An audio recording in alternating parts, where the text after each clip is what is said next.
Aqua రైతుకు ఇది కంటి మీద కునుకులేని సమయం. రొయ్యల ధరలు పాతాళానికి పడిపోతుంటే మేత ధరలు మాత్రం రాకెట్లా దూసుకుపోతున్నాయి. మే 12న మేత కంపెనీలు తీసుకున్న ఒకే ఒక్క నిర్ణయం ఆంధ్రప్రదేశ్ ఆక్వా రైతులపై కోట్ల రూపాయల అదనపు భారాన్ని మోపనుంది. అసలు ఈ ధరల పెంపు వెనుక ఉన్న సిండికేట్ కథ ఏంటి? అడ్డగోలుగా రేట్లు పెంచిన కంపెనీలను ప్రభుత్వం ఎలా దిగొచ్చేలా చేసింది? వీటన్నిటికీ మించి ఈ సంక్షోభంలో నష్టపోకుండా ఉండటానికి నిపుణులు చెబుతున్న ఆ సర్వైవల్ మంత్రం ఏంటి? పూర్తి వివరాల కోసం ఈ వీడియో చివరి వరకు చూడండి. మే 12న ముడి సరుకుల ధరలు అనగా ఫిష్ మీల్, సోయాబీన్ పెరిగాయన్న సాకుతో Avanti feeds, CP feeds, Falcon మరియు ఫెడోరా వంటి కంపెనీలు కొత్త ధరలను అమల్లోకి తెచ్చాయి. వెనామీ ఫీడ్ కిలోకు సగటున 8 రూపాయలు పెరిగింది. టన్నుకు 8,000 భారం. ఇక టైగర్ ఫీడ్ కిలోకు ఏకంగా 10 రూపాయలు పెరిగింది. బస్తా లెక్కన టైగర్ ఫీడ్ 25 కిలోల బస్తా 2,788 రూపాయల నుండి 3,038 రూపాయలకు చేరింది. అంటే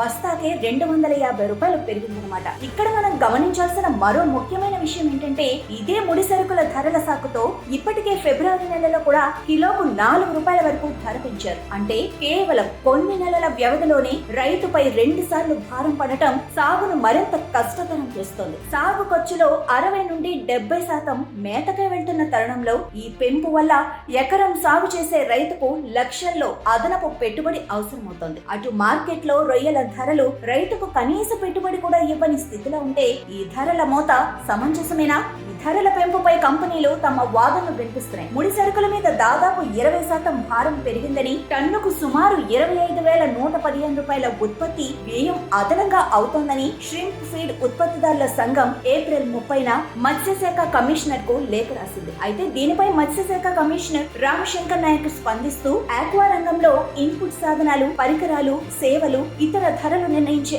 అధికారం కేవలం అప్సరాకే ఉంటుందని ఆయన స్పష్టం చేశారు. ఈ మేరకు మే 9న ఫీడ్ ఉత్పత్తిదారుల సంఘానికి ఆయన లేఖ రాశారు. అయితే క్షేత్రస్థాయిలో రైతు పరిస్థితిని గాని, ప్రభుత్వ నిబంధనలను కానీ ఏ మాత్రం పట్టించుకోకుండా, ఎవరిని సంప్రదించకుండానే కంపెనీలు ఈ ధరల పెంపుని ఏకపక్షంగా అమలు చేయటం ఇప్పుడు వివాదానికి దారితీసింది. ఈ అడ్డగోలు దోపిడీపై మత్స్యశాఖ మంత్రి కె అచ్చెన్నాయుడు తీవ్రంగా స్పందించారు. అప్సడా చట్టం ప్రకారం రైతులతో మరియు ప్రభుత్వంతో చర్చించకుండా ఏకపక్షంగా ధరలు పెంచడం చట్ట విరుద్ధమని కంపెనీలకు ఆదేశాలు జారీ చేశారు. ప్రభుత్వ ఒత్తిడితో ఫీడ్ అసోసియేషన్ ప్రస్తుతానికి పెంచిన ధరలను వెనక్కి తీసుకుంది. అయితే ఇది తాత్కాలికమే. వచ్చే శుక్రవారం రైతు ప్రతినిధులు, కంపెనీలు మరియు అధికారుల మధ్య జరగబోయే ఉమ్మడి సమావేశంలో శాశ్వత పరిష్కారం రానుంది. కంపెనీలు కనీసం 5 రూపాయలైన ధర తగ్గించాలన్నది నిపుణుల ప్రధాన డిమాండ్. ఇక ధరలు పెరగటం మన చేతుల్లో లేదు, కానీ సాగు ఖర్చు తగ్గించుకోవటం మన చేతుల్లోనే ఉంది. ఇదే విషయాన్ని ప్రముఖ ఆక్వా నిపుణులు డాక్టర్ మనోజ్ శర్మ ప్రస్తావించారు. ఏమని అంటే,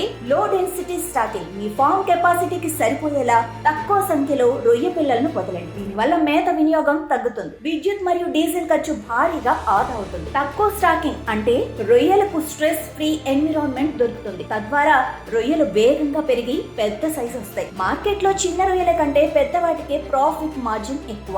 ఈ కష్టకాలంలో భారీ లాభాల కోసం ఆరాట పడకండి. ఫామ్ లో ఎఫిషియెంట్ గా ఉంటూ ఖర్చులు తగ్గించుకొని సర్వైవ్ అవ్వటమే ఈ సీజన్ అసలైన విజయం. మొత్తానికి మేత ధరల పోరులో రైతు గెలుస్తాడా? వచ్చే శుక్రవారం నాటి సమావేశం ఆక్వా రంగానికి దిశానిర్దేశం చేయబోతోంది. రైతు సోదరులారా, డాక్టర్ మనోజ్ శర్మ చెప్పినట్లు ప్రాక్టికల్ గా ఆలోచించి అడుగు వేయండి. ఈ ధరల పెంపుపై మీ స్పందన ఏంటి? కంపెనీలు ధరలు ఎందుకు తగ్గించాలని మీరు కోరుకుంటున్నారు? కింద కామెంట్ చేయండి. మరిన్ని ఇలాంటి అప్డేట్స్ కోసం చూస్తూనే ఉండండి ష్రింప్ న్యూస్.